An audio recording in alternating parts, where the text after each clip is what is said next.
Stay right there. What are you waiting for? Kill them! Kill them both! No, wait a minute. Is it money you're after? I'll give you as much as you want. May the saints forgive you, because I won't.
Underground pirate radio legend Drizl. So Drizl, please introduce yourself, plug all your socials, plug all your shows that I know you're a part of, and panel and all of the stuff you do, and your merch. Also plug that, and I'll give you a chance good Lord. too.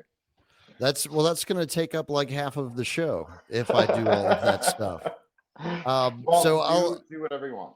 All right. Well, I'll just let folks know I am the host of Liberty Radio, which broadcasts 4 nights a week, 8 to midnight Eastern on Odyssey, on Rumble, on BitChute, Twitch, Telegram, and starting Tuesday, which is the 14th of January, 2025, we will also be broadcasting on kick.com. As well as all the other places that we get rebroadcast to, which are way too numerous to mention. But the easiest way to find us on your favorite platform, because we do publish to the podcatchers as well, is to just search GTW Liberty Radio. And if it does not pop up on your platform of choice in some shape or form, you might want to go looking for a better platform, because we're on the best. Obviously Spotify is not among them because we are on the best. Awesome. Thank you, Drizl. I appreciate that.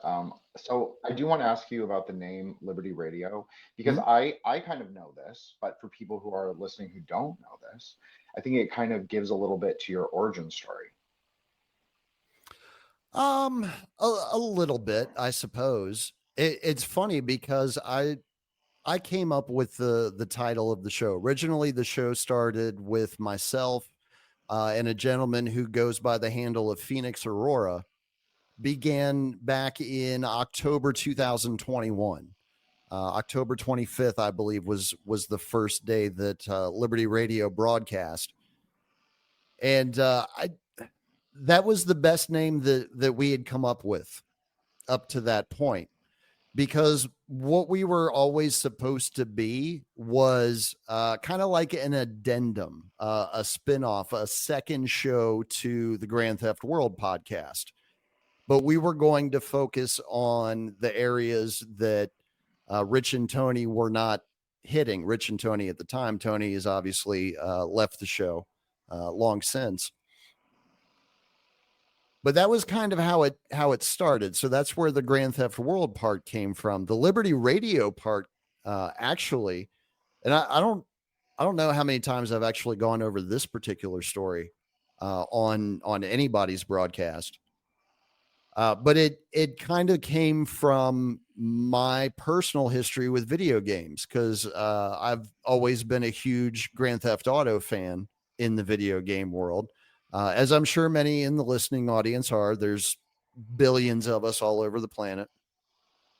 I was kind of playing on that. I was like, well, you've got all these spin-off games that came from the main Grand Theft Auto games. What if we just basically hijack the naming convention, and we'll call it something like Grand Theft World Liberty Radio. That's just kind of how it came into being. And the funny thing about it is, I don't think Phoenix was ever happy with that name, which is fine, because I've never been completely happy with it myself. It's just what stuck, and why change it? Because people are going to recognize it. As soon as you go and change it, then you got to start the branding all over. But we kept trying to come up with better names for the show, and nothing better ever came along. So that's what it remains to this day. Well, I think that's cool because I also sort of dipped my toe into the American parapolitics scene with the show Grand Theft World. So I've talked about this a few times. Like that was really my those first few episodes at least was like an introduction into like the books I really needed to read.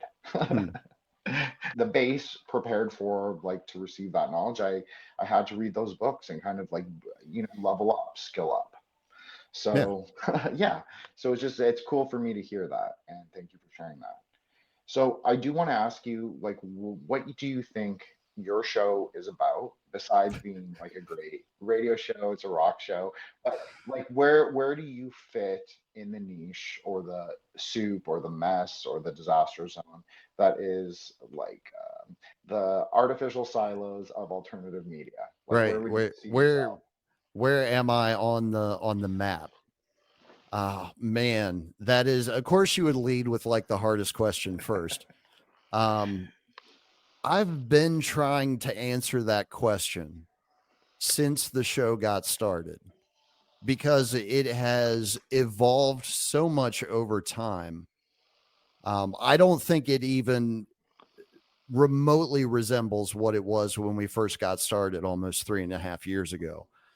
It's become something much larger than that at this point. But one of the things that I always wanted it to be was basically like a single repository where all the insanity that's happening during the decade of the 2020s. There's so much of it that is going to be forgotten by history. So much of it is going to end up slipping through the cracks. And that's primarily because there's so much of it going on. We are under such a constant psychological attack, mainly through the media. But there are other vectors as well. And so one of the things that I really wanted to do was try to capture as much of that stuff as possible, and just to commit it to some form of semi-permanent media, something that might actually survive into the future, even if it's just a bit here or a piece there. Something that folks in the future would be able to find, kind of like what we're doing now with those books that you reference, where we're going out and we're finding bits and pieces of the puzzle in real time and putting them together in order to get a better understanding of the image that we're supposed to call reality, of what it actually looks like. So I guess in a way it's kind of doing the same thing that those authors were doing, but just using a different form of media and archiving it in a different manner.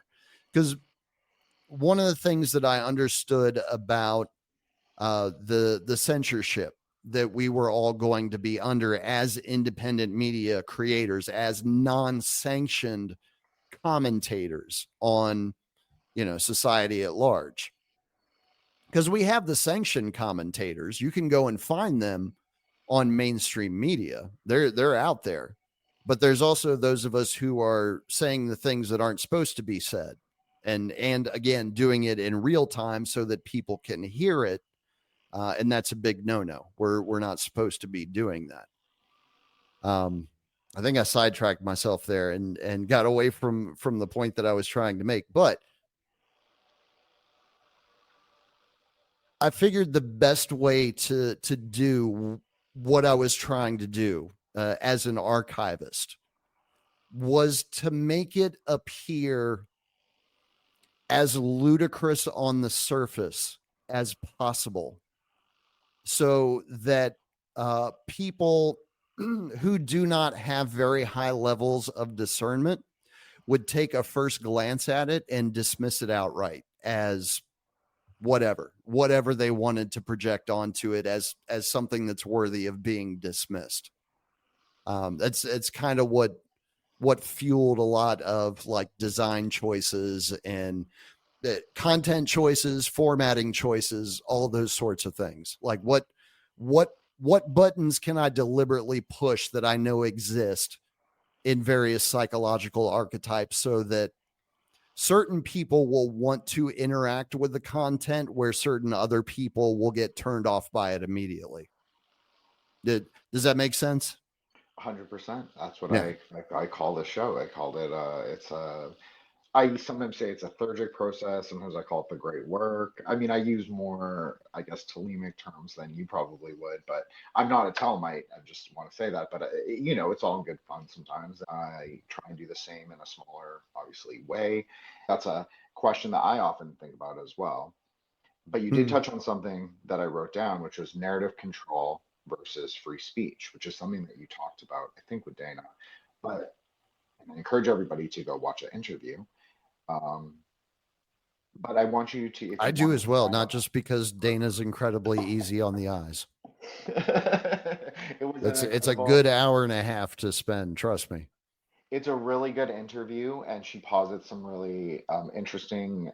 I personally believe them. Some interesting ideas, but they are ideas, and and it's a great interview just in general. And Drizl's obviously I called him the king interviewer a little bit before pre-recording, so I'll extend that to the recording. And so, Drizl, talk about narrative control versus free speech, and like the really important distinction between those two things.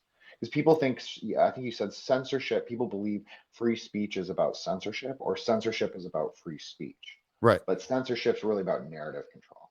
Correct. Censorship is about being able to direct the conversation, to assign value to ideas, and to be able to exclude ideas if you decide that they're not worthy of value, which again is not necessarily a bad thing if we are allowed to have open and honest discussions. But unfortunately, that's not what happens under narrative control. You do not have open and honest discussions. You have directed discussions. You have approved conversation, right? Well, it's a subject that has gotten more complex over time as we've had more narrative control introduced to the populace. And I think a prime example of that would be Elon Musk buying Twitter and taking it private so that he could basically do whatever he wanted to do with the company. Because we were told in the 10, 15 years leading up to that happening, that Twitter, that Facebook, that YouTube, all of these apps are the public square. This is where we get together and share ideas with one another, right? That was the whole marketing pitch that we were being given about social media. And then lo and behold, COVID happens. The social media companies start deciding that they're going to choose who the winners and losers in the public narrative are, allowing some ideas to get through while completely shutting off other ones from reaching the greater public. And as anyone could imagine what obviously happened, we have an outcry from the public that they're being stifled, that they're not being allowed their freedom of speech, which especially here in the United States is guaranteed to us by the Constitution, allegedly. That's the argument everybody always wants to make, right? And so you have all that kerfuffle going on. And Elon comes in as the free speech absolutist champion of the common man, buys Twitter to get it away from the evil Jack Dorsey and the FBI and whoever else may have their hands in there intelligence wise, which I can let everybody know is all of the agencies. All of the agencies are represented on Twitter. Don't worry, there's no favoritism going on. They're all on there. And most of them are probably messing with you. But we've seen as time has gone by, as Elon has been the owner of this thing now called X that we used to call Twitter, the limits of allowable conversation actually haven't expanded over the self-proclaimed free speech absolutist. They've actually narrowed even further. Now to the point where if you have a large enough reach, and if you say something that is psychologically damaging enough to the owner of Tesla and SpaceX, he'll just kick you off the platform. Because again, it's his platform. It's a private company, and he can do what he wants to with it. You remember back in like 2016, 2017, 2018, the big argument was, well, it's a private company, bro. Just go start your own. Well, that's what Elon did. I mean, he didn't start his own, but he just went and he bought his own. And now his word is law in the Twitter sphere or the X space or whatever you call it. I don't know. So it's the dog and pony show that we're shown around free speech is supposed to pre-program our thought patterns, essentially, because that's what censorship is designed for.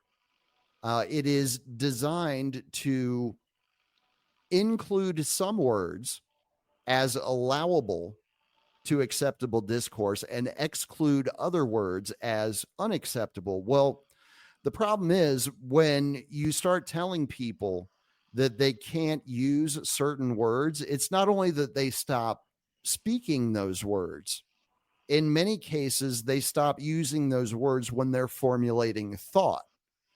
And then they will only use the words that they know that are acceptable in discourse.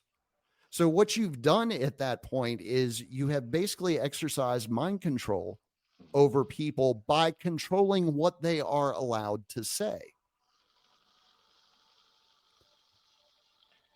So, and the thing that I've noticed with most of the free speech folks, either they're not willing to make that connection or they just haven't figured it out for themselves yet.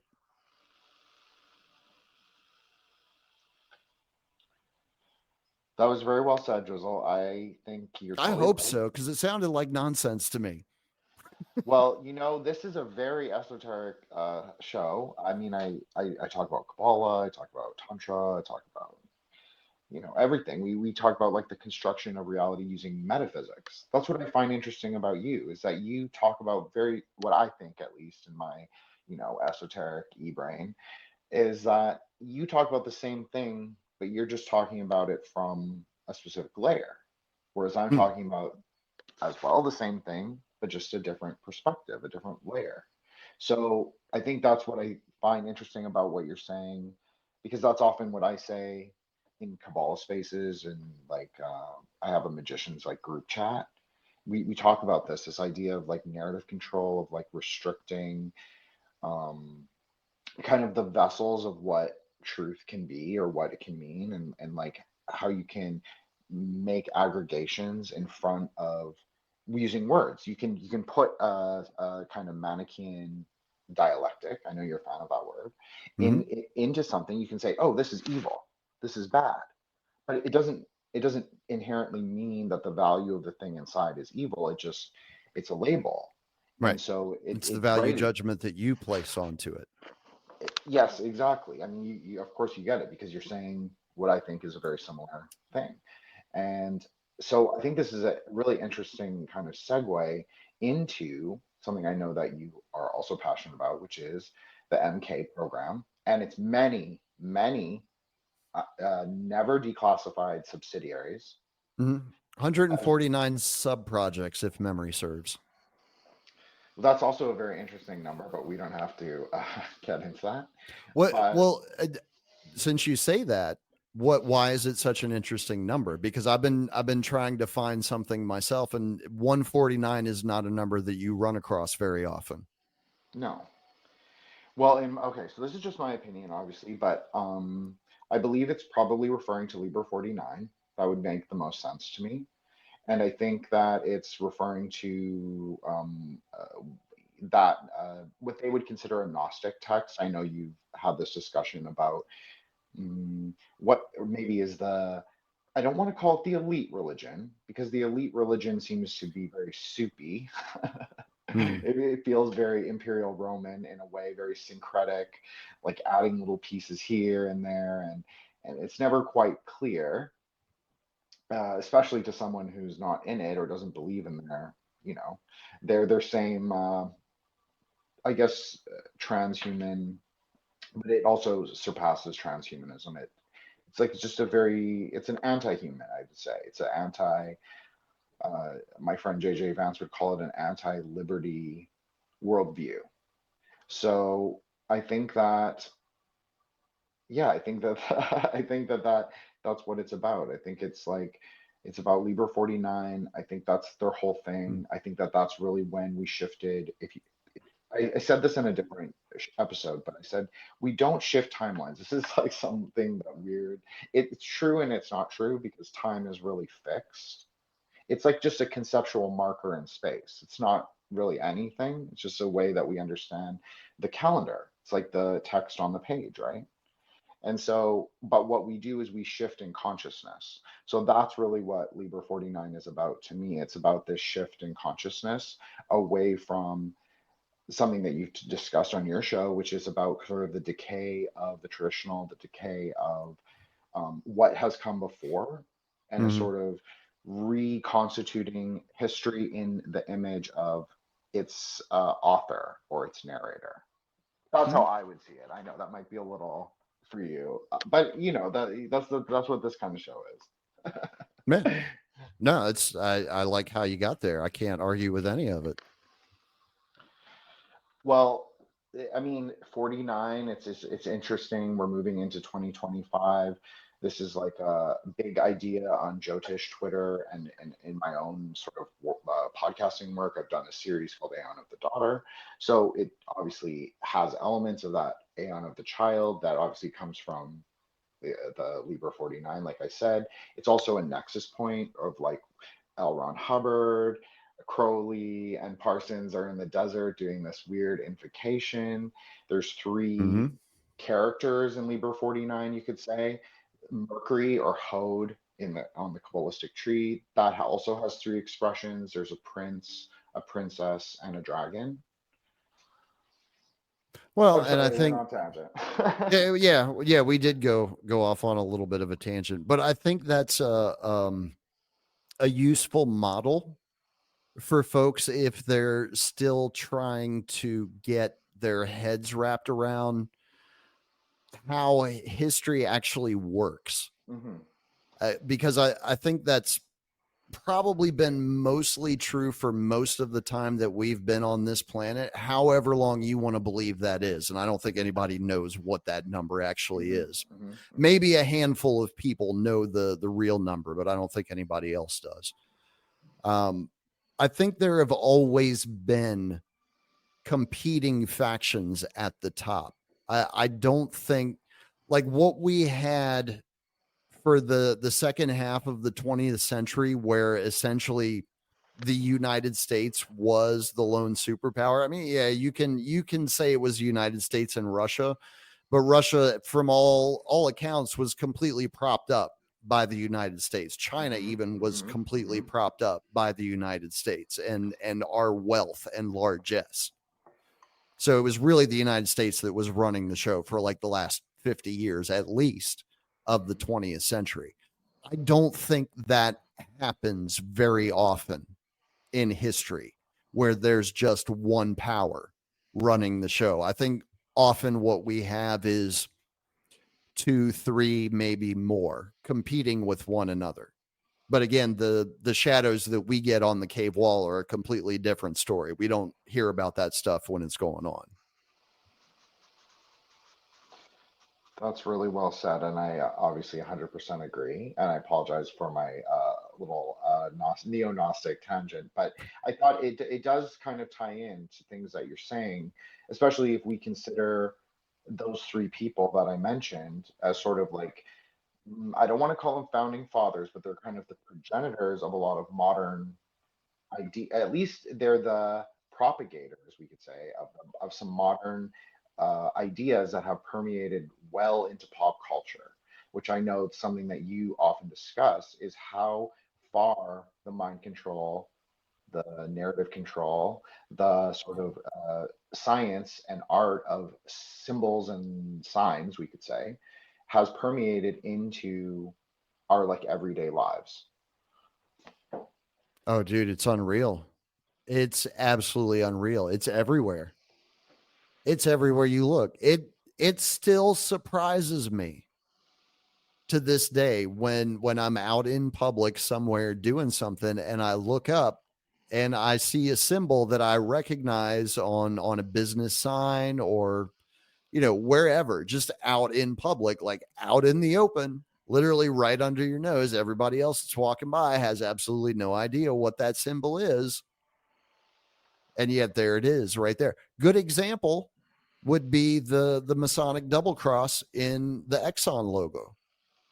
You know, I guarantee you billions of people every day look at the Exxon logo and never see it. Never see it at all.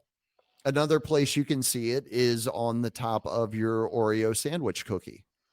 It's actually burned right into the top of it there, or I guess chiseled or whatever they do to whatever those cookies are made out of.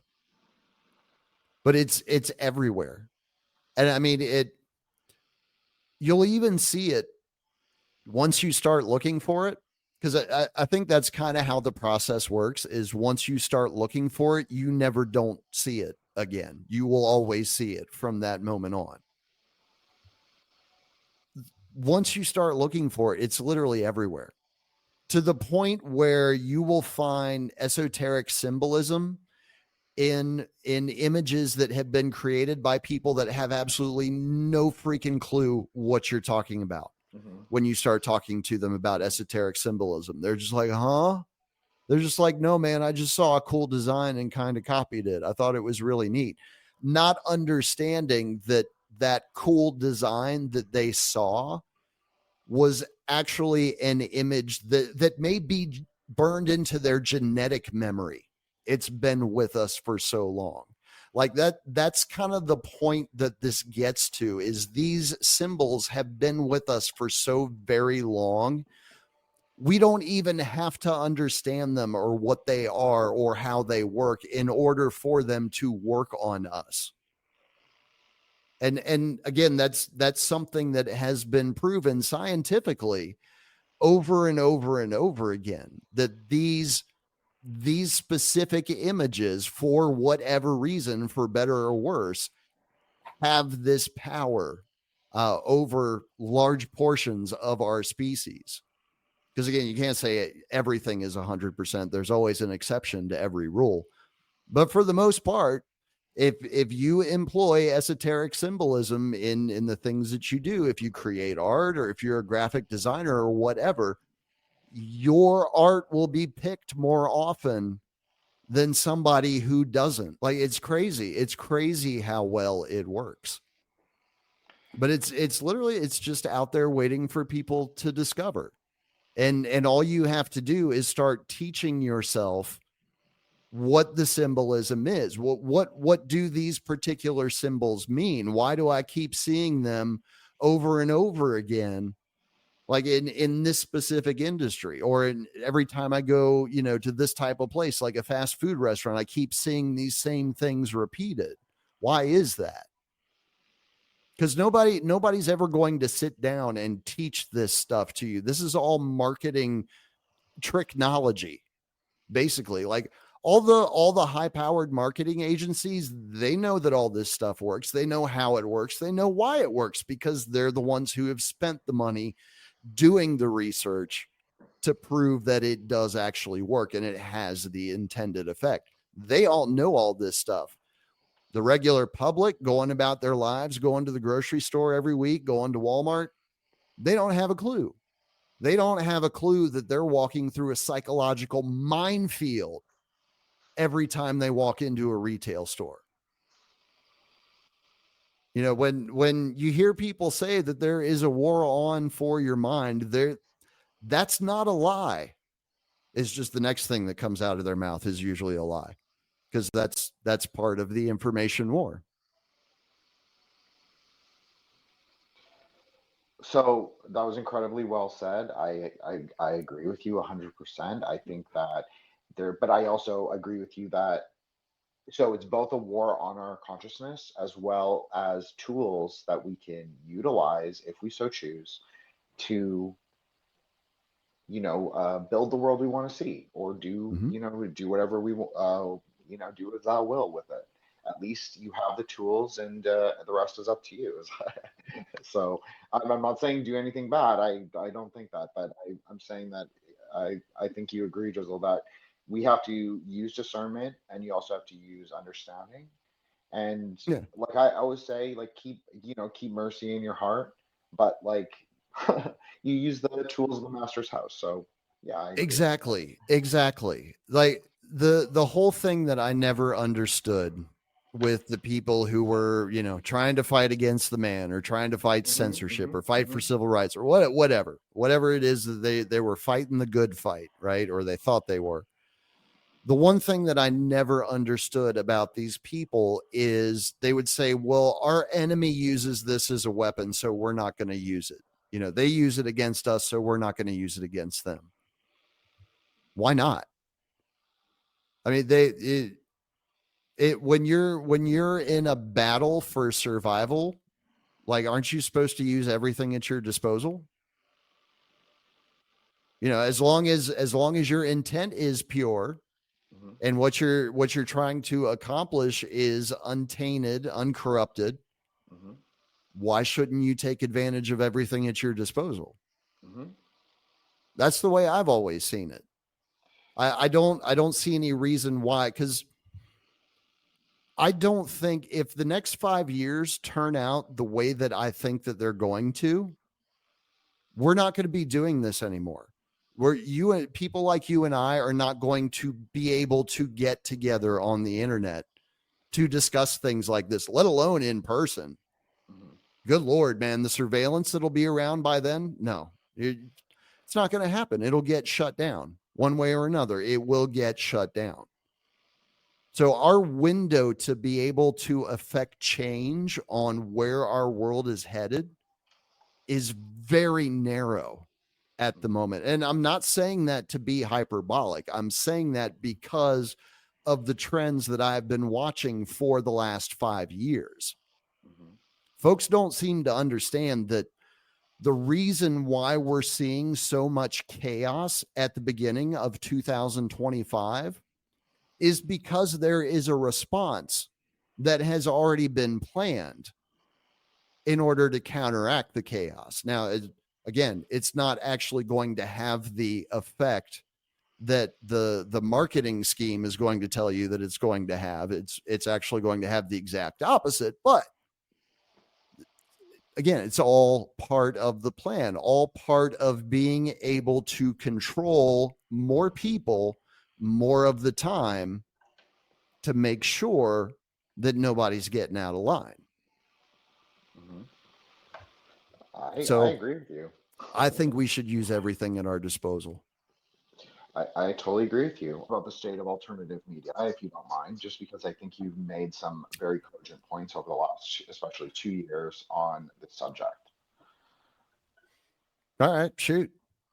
Well, what do you think the alternative media is? Is it a replacement for the mainstream media, or is it an addendum to it, or is it a hybrid, a synthesis maybe of like indie media plus mainstream media in the new internet age? Like, how would you categorize it? How would you define it? And how much of an opposition do you think it poses? I know that's a lot.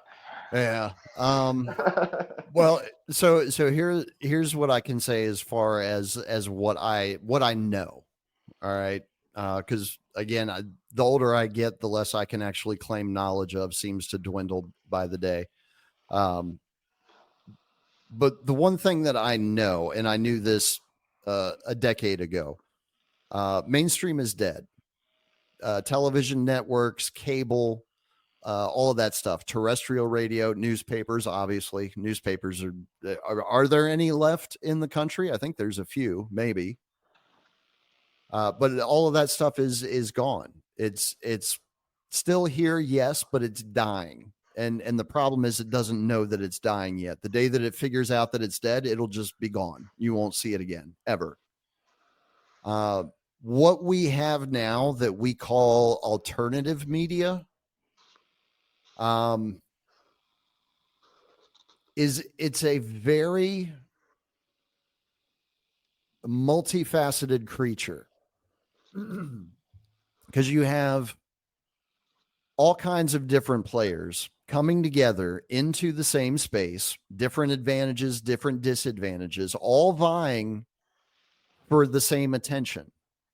Maybe not necessarily all the same, because you have niches and all that sort of thing. But the way I see it at the end of the day, we're all vying for the same 24 hours of attention from the individuals that are out there consuming media. Some of us are much better at it than others, obviously, because they've had more practice. They have higher production budgets. They have, whatever advantage you want to point to. Some of us are better than others just because of, and I'm not saying that I fall into this category or any of these categories. I'm just, presenting ways of looking at the situation. Some of us just have a natural inclination for storytelling, for being able to report the who, the what, the how, the where, the when, and the why. Some people are just good at doing that thing. That's how their brains are wired, and they're good at relaying that information to the rest of us. That's not something that's like good or evil. That's just a thing that is, the people who ran the mainstream television networks, or I should say who owned, maybe not necessarily ran, but the people who owned the mainstream television networks, the people who owned the radio stations, and the networks and satellite radio and all of that, the people who owned the newspapers and the syndications and all of that, they knew all of this was coming 20 years ago. They already knew that this was coming. They knew that eventually people were going to transfer away from what we have called physical media in the past, even though I don't think television is necessarily a physical medium, but it was always kind of lumped in there. They knew people would migrate away from those towards similar content that was being published on the internet. When I was working with Verizon back in 2014, we were being told this is going to be the future, because I remember it was, I don't know if we're allowed to curse on here or not. You might have to say whatever. No, you can say whatever you want, Drizl. You can even say COVID. Right on. And right vaccine. I want to say it was 2016 or maybe 2017 when Verizon bought Yahoo. And it made absolutely no sense to me at the time. I was like, why? Why is Verizon wasting their money on this?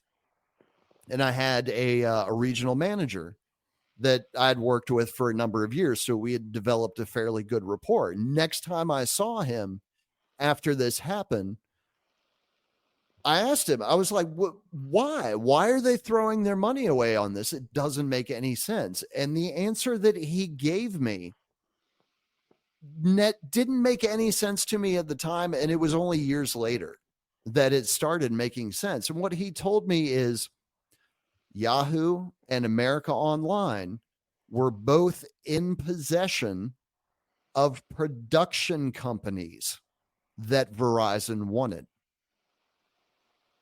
And I was like, why is Verizon buying production companies? That Verizon's not a television network. Verizon doesn't have a cable channel. But as time has gone by, Verizon has been offering more content on their own platform directly to their customers without any other middleman. And it's just grown and grown and grown. And I would imagine now, I haven't checked in a long, long time. I would imagine they're offering original content now as well. But it was just indicative of the industry already knowing where the roadmap was leading. They knew that eventually Hollywood was going to go away. They knew that eventually NBC and ABC and CBS, as we have always known them, was going to go away. And it was going to shift to a new model. Independent production companies, huge conglomerates, media conglomerates that had proprietary control of all of their properties, not largely different from what we saw with network media in the 20th century, but different in appearance, because now instead of being on your television screen, it's on your computer screen, or it's on your smartphone screen or your tablet screen. So again, I knew all of this stuff was coming long time ago. Took a while for some of it to start coming to fruition. But I do remember hearing 10 years from now, people aren't going to be watching television anymore. And that was back in 2014 and 2015. And if memory serves, we were seeing stories at the end of the year, more people than ever cut the cord this year and dropped their cable subscriptions. So I mean, it's where we're going. And the people who have always been in charge of showing us the pictures on the cave wall knew that long before we did. So if we accept that is true, and I accept that is true because that's the reality that I live day in and day out, wouldn't we also then suspect that they would have their people ready to go in the brand new landscape as soon as people start adopting it? I think they would. Mm-hmm. I think that would make the most sense. Matter of fact, that's the only way that it makes any sense to me at all. Mm-hmm. I think what happened was we were given the internet in order for us, the ingenious ones, right? The true innovators, the people who are actually going to adopt the technology early, start working with it without an instruction manual and figure out how to do stuff with it that the creators never intended. We were the ones responsible for working out all the bugs in order to be able to do 24/7 broadcasting on the internet. And we figured it out just in time for the transition. Because basically, as soon as we figured it out, they flipped the switch. And the last 10 years have been basically set up on the internet, getting things ready to roll out and prepping for demolition in the mainstream. And I don't think we're any far off from my original timeline that I gave, I don't know, 2 years ago, something like that. By the end of 2025, mainstream media is going to be largely gone. Now, I think we're going to get there. I agree with you. I think like there's an entire generation that doesn't even really know what mainstream media even looks like. So I think that you got a generation now that thinks TikTok is mainstream media. 100%. But I know you would agree with this, but isn't TikTok mainstream media? TikTok is mainstream programming. That's right. I don't know that I would necessarily call it media. It's not really media, is it? It's really lacking in that. Media is about composition to me, and that is about something else. I consider TikTok to be the junk food of the internet, along with all the other social media platforms. I consider them all junk food. There's nothing nutritionally redeeming in any of them. I totally agree with you.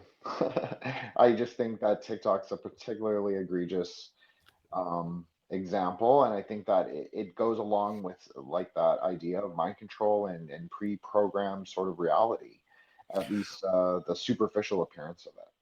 Yeah. Well, if you remember, there was a progenitor to TikTok. There were quite a few of them actually, but there was one in particular that was wildly popular and ended up getting just shut down basically overnight. Do you remember what that was? Yes, it was Vine, wasn't it? That is correct. Home of the 6-second video. What they figured out was Vine was shortening people's attention spans to the point where people were starting to figure out that it was actually Vine that was causing the problems. And once that started to proliferate, Vine got shut down. And I mean, not like it got marginalized. No, it got shut down. Because they were not ready for that to be in the public yet. Because that was what? Again, like 2016, 2017. Mm-hmm. They weren't even ready to roll out the COOF for another 3 years. You can't let people figure out that social media is programming them before like the most important thing that you need it for. Mm-hmm. Yeah, had to go. Okay, so I have two questions on this. Who are quote unquote they, and how long have they been experimenting on the American plus Five Eyes populations in your opinion? Well, I think the second question is probably going to be easier to answer than the first. Because it depends on what sources you consider. If we want to approach it from a Five Eyes aspect, well, then they've been doing it to us since 1947, at least. That was when the National Security Act came into being. Basically right around the time the CIA was brought into being, which was itself a creation of MI6. And then, of course, a little bit later, you get Mossad after the Nation of Israel is established. They've been doing their business since 1947 at the earliest. That's documented. That's not open to question at this point. Again, we have legislation to prove it. We can point right to that. As far as who they are, I don't think the names stay the same over time for a number of different reasons.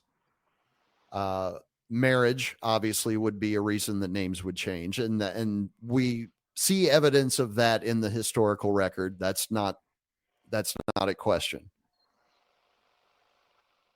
There are also remarkable people born throughout the course of our history that you cannot anticipate. I don't think John David Rockefeller was like, you know what? I could really take over the world if I had an Alan Dulles. Like, I don't think that was a thought that ever occurred in his head. But it just so happened that there was a relationship that developed between those two families over time that allowed for a situation like that to be possible. Right? So there are times when whatever you want to say, the stars align or fate intercedes or whatever, that forces come to bear on a certain point in time.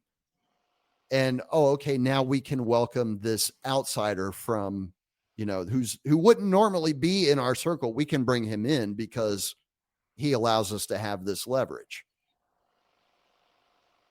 I think it's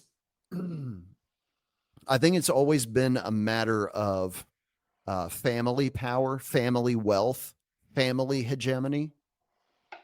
I think there are definitely bloodlines that factor into all of this, and being born into a specific bloodline can convey advantages to one human being that the rest of the population do not get. I mean, we can get into naming names like Rockefeller, like Rothschild, Vanderbilt, Windsor, Astor, Carnegie, Bronfman. I mean, we can keep going, naming, Schwab, whatever. Yes, these people have names and they have addresses, and anybody who's serious about the subject should absolutely know all of those things. But I don't think it's as consistent through the generations as what some people would have us believe. And I think that's why you end up with folks like Gavin Newsom, who you're like, well, he's Newsom. There's never been anybody in our nation's history by the name of Newsom that was a prominent industrialist. No, you're absolutely right. There wasn't. But when you actually look into Gavin Newsom's genealogy, you realize that he comes from the Getty family that made their money in the oil business. So again, we might change eras. We might change whoever's sitting in the public seat of power.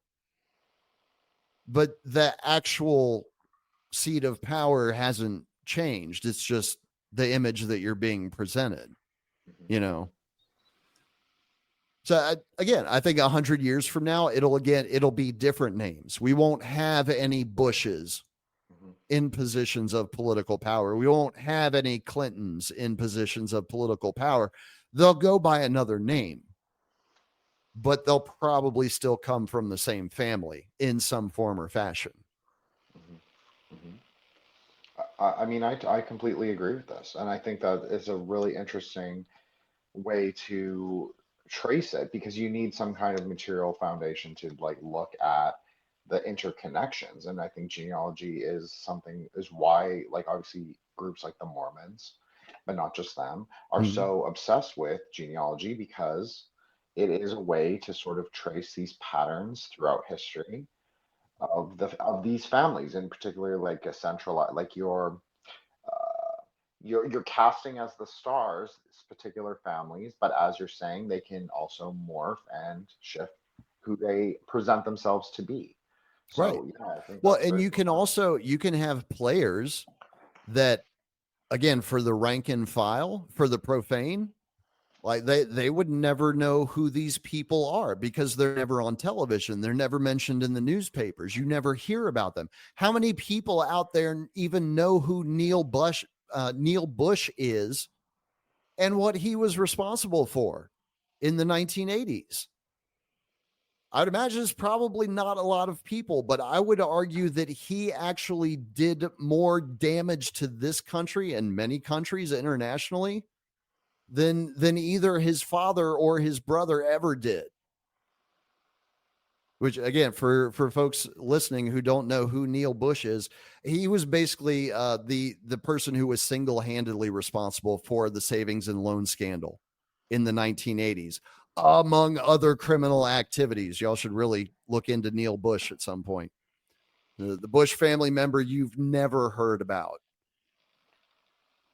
Well, that's a great segue into a question about the Bush family. Why have they been so prominent in all parapolitical events since 1947?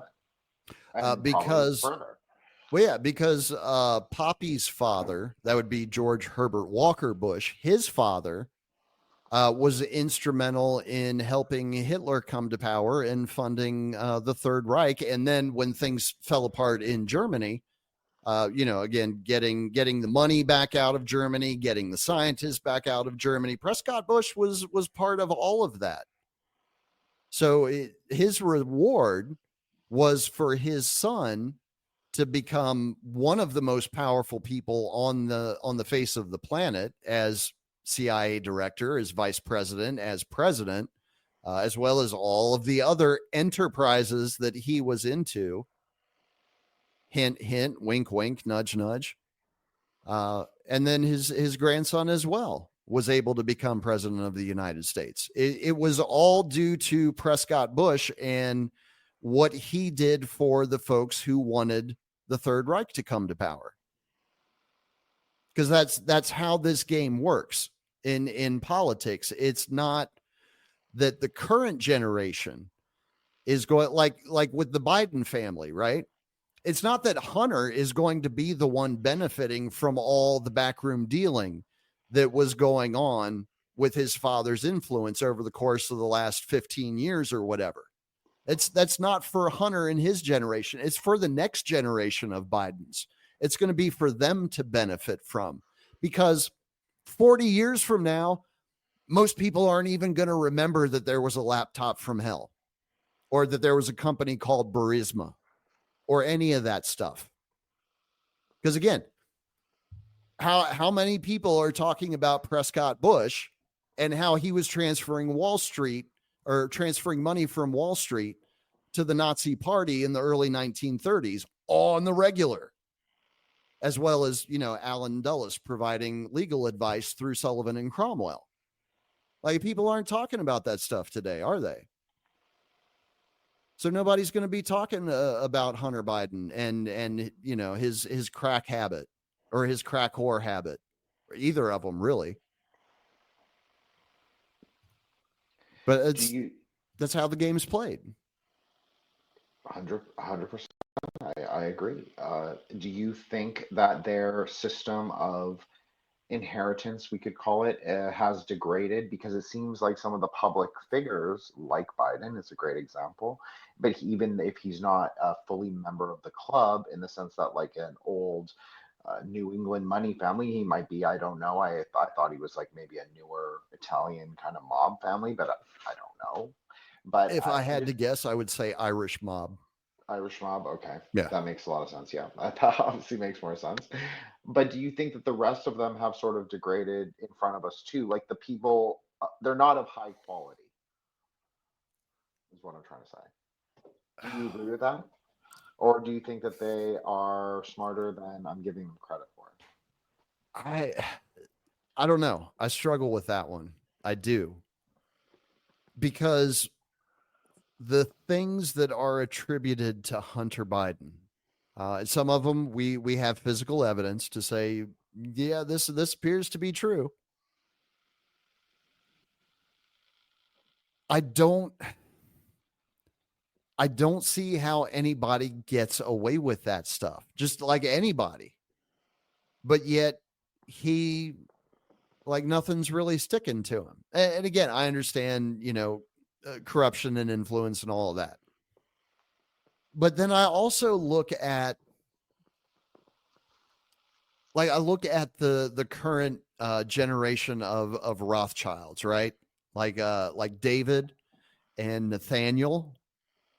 And Nathaniel is, I'll call him intelligent, because he has said things that I've thought were clever, and were insightful.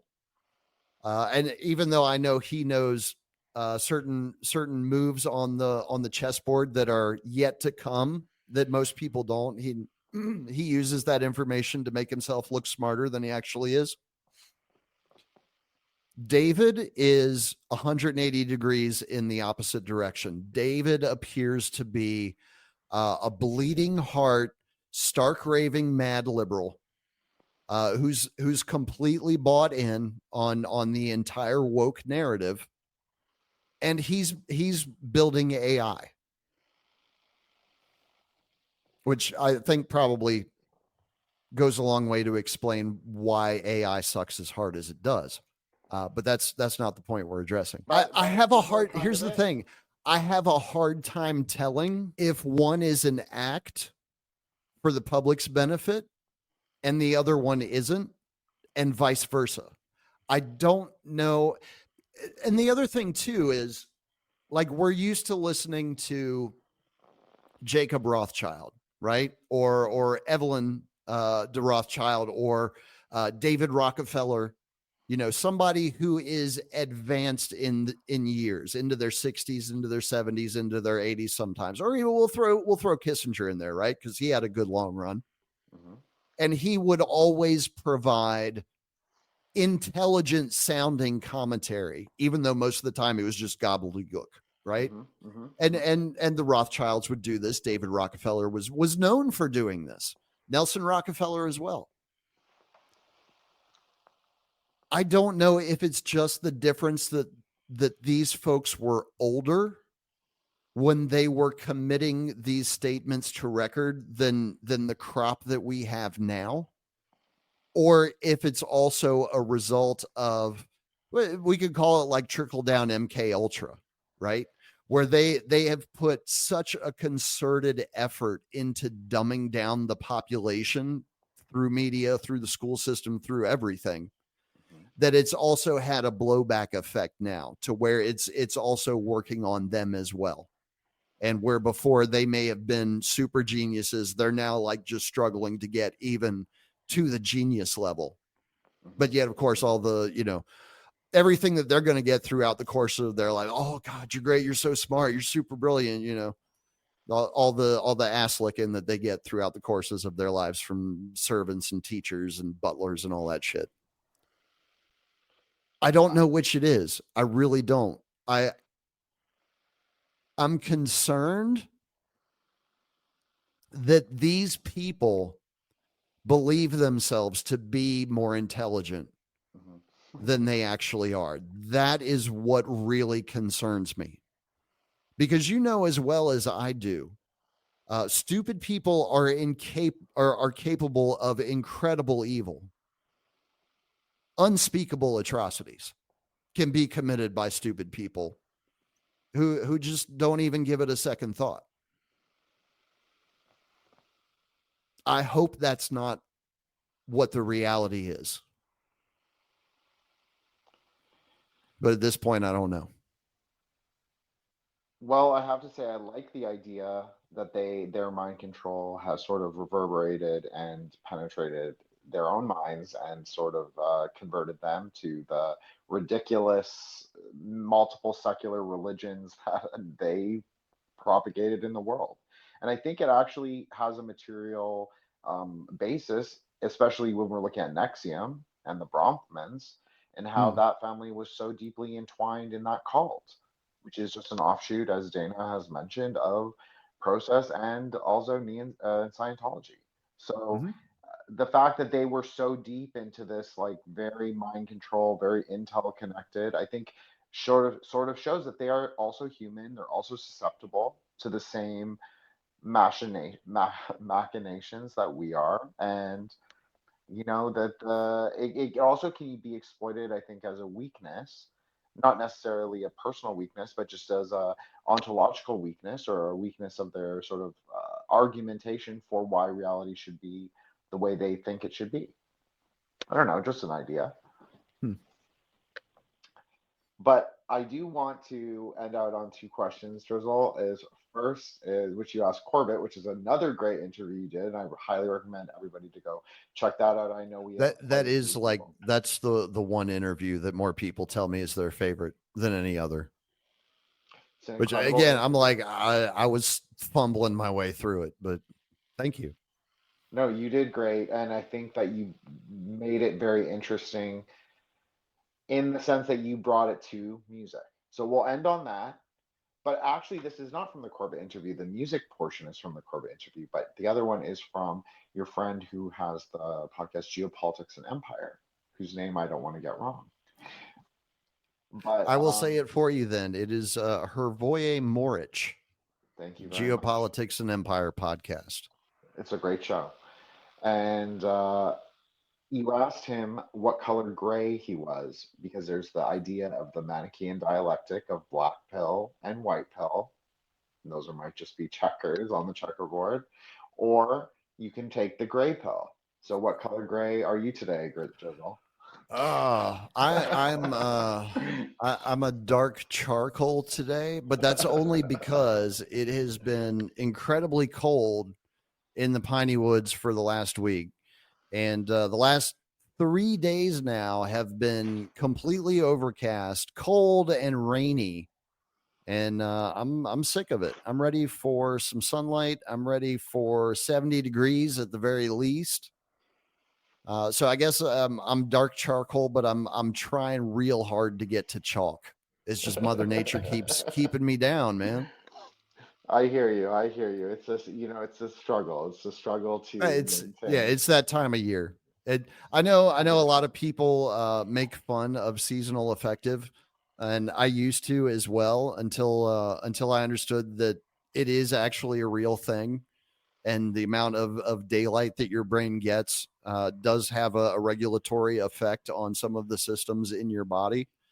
So it's just that time of year. I hear you. And it's also, I'm quite north of the of the border, so it's very dark here, and it's not cold actually. It has not been cold for a few days, but it is very gray. We only really get light for 5 hours a day, so Oh wow. it's maybe a little longer, but not. It's mostly gray, mostly gray and rainy.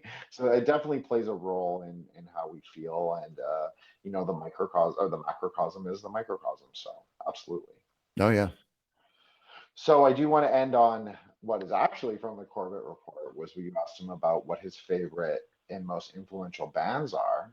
And I kind of know, or I think I know at least some of yours, but I want to hear from you directly which ones you would say and which decades. Oh man. I mean, because I listen to such a wide variety, and my tastes have changed so much over the course of my life.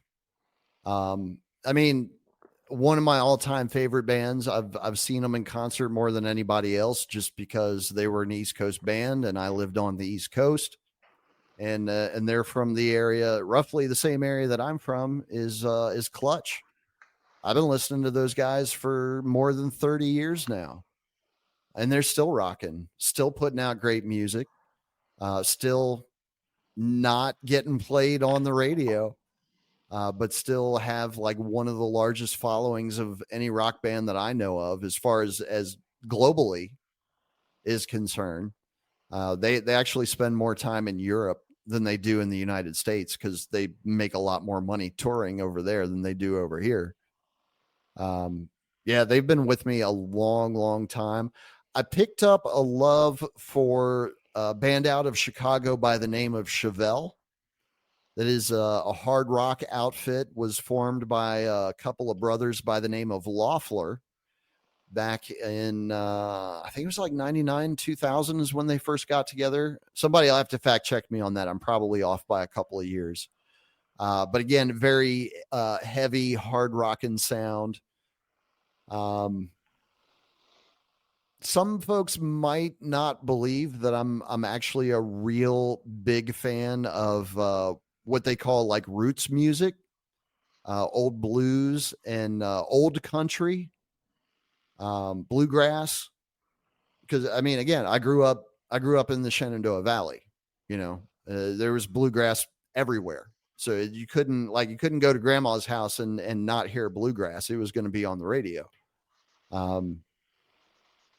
There's not as much of that being made these days as I would like to see. I think we could all use a little bit more banjo in our lives, quite honestly. I totally agree with you, except not the hipster kind. I didn't like that much, but yeah, banjos. Oh, I wasn't acquainted with the hipster banjo. That was good. I was apparently like not participating when that happened.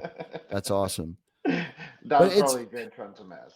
As time has gone by, I've gotten away from things like favorite band, favorite album, favorite song.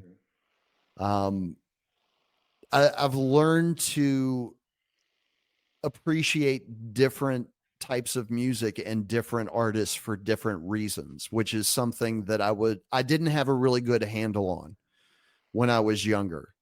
When I was younger, it was all about, fuzzy guitars and driving rhythms, and psychedelic sounds and just whatever, how fill up the soundscape however you can and do it in a creative way, and rock my face off at the same time. Fuck yeah. That was what I was always about as a kid.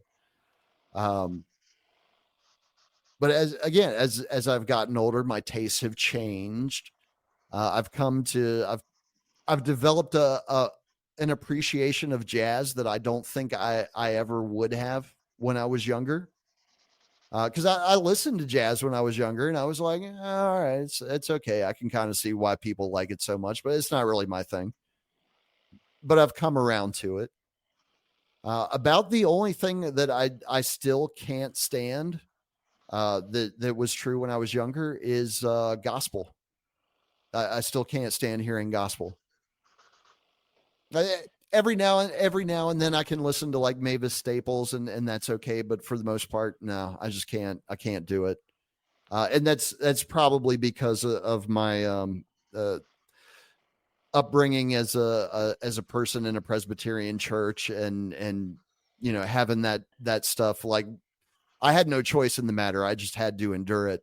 And so by the time I did have a choice, I want nothing to do with Christianity at all, period. And gospel is a part of that. So it's, it gets the brick wall treatment.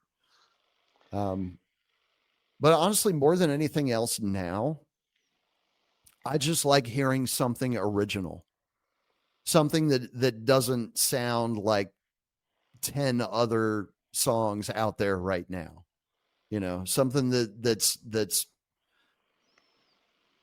I hate to say it, but something that's like heartfelt, because the trend in music is to get more mechanical and more formulaic and allow the machines to do the work for you. But the good thing is there's still a lot of people out there that are making music from scratch, even though they're taking advantage of all this wonderful technology that we have now that we didn't have, 20 years ago when I was trying to make music. Would have made my life a lot easier then. It would have been a lot less expensive too. They're still doing it the old fashioned way, where like I used to, where I would start getting a tune in my head and I was like, all right, well, let's find out what this is. Let's tease it out. They're still doing that work. I don't think that is ever going to go away. I think that's something that is with the human species to stay, regardless of how good machines get at creating what we call art. I don't think they're ever going to be able to replicate the human aspect of it. And I think at the end of the day, I think that's why we win. Because as much as these people are trying to create the perfect thing to take our place in basically every respect, they've never been able to quantify what it means to be human. Mm-hmm. And like a musician can do it in 3 minutes of audio. So if y'all want to take hope from anything, take it from the artist. I could not agree more, Drizl. So thank you so much for that. I actually was going to ask you one last question, but I won't, because that was a really great place to end it. I really appreciate that you came on and that you probably didn't know what you were going to get, but I really have always appreciated you. I think you have a great show. I think you're a great podcaster. And thank you. I can't wait to see what you do in 2025. So if you want to plug everything that you have planned or projects upcoming or just your show in general, please do so. I mean, I'll plug the same thing that I always plug, and that's Liberty Radio, Tuesday through Friday, 8 p.m. to midnight Eastern, on all of your favorite platforms, and even some that you don't know are your favorite yet. because again, we're not going to be on Spotify, Instagram, or Facebook. You're going to have to go look elsewhere for us, but it is definitely worth it. We do make it easy for folks, though. You can find links to pretty much every corner of the internet that we touch over at manufacturingreality.org. They may not all be obvious, but they are indeed all there. Well, I will make sure that that link and all the primary ones at least are in the show notes, as I always do. And thank you so much, Drizl. It was truly an honor to be able to, ask whatever I wanted to ask, because it's usually me listening to you. So it's kind of cool that I got to do that. And thank you. And I hope you'll come back eventually. Oh, absolutely. It was a lot of fun. Okay, great. Yeah. And so thank you, Drizl. And have a great night. And this will come out probably in the 40s. Oh, nice. So cool. I'll give you a good number. Don't worry. Looking forward to it. Thanks for having me. Thank you very much, and have a great night. You too.